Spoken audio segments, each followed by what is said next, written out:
Hello and welcome to Fill the Gap. Today we're going to learn about prevalence and incidence, and let's get started. So the formula for prevalence is all cases, both old and new, divided by the population at risk times 100. And incidence, it is only the new cases by the population at risk times 1000. So this is the formula for prevalence and incidence, and I'll show you a way to remember this much easier.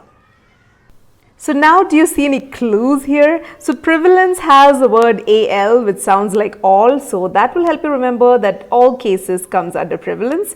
And incidence, in, the N word is pronounced, so it's very prominent, in. So new cases, N will help you remember new cases. So prevalence, all cases, and incidence, new cases. Now this prevalence has a lot of P's going on, like prevalence starts with the letter P, and prevalence is a proportion, it's not a ratio, so that's another P, and it's always expressed in percentage, so that's another P. And there's two types of prevalence. One is point prevalence, prevalence over a point of time, and period prevalence. Lots of P's, I told you. Period over a period of time. So prevalence, proportion, percentage, point prevalence, and period prevalence.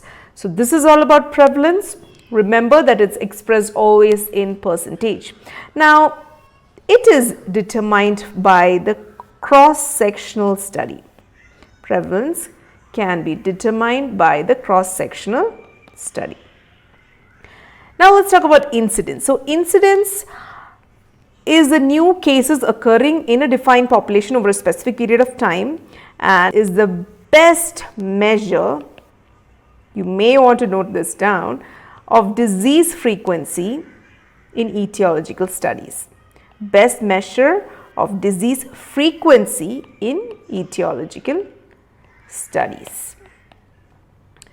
And incidence, here we saw that prevalence is from cross-sectional study. Now, incidence can be determined from cohort study.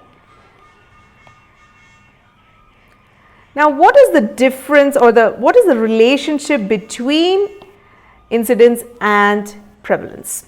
There's a formula for that as well.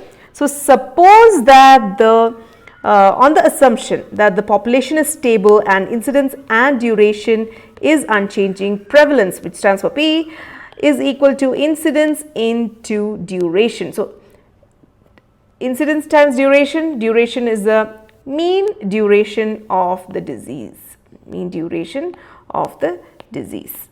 So this is another formula that you can remember. So that's all for today. Thank you for watching. If you like my video, do share it with your friends and let me know in the comments which topic you want me to do next. Thank you.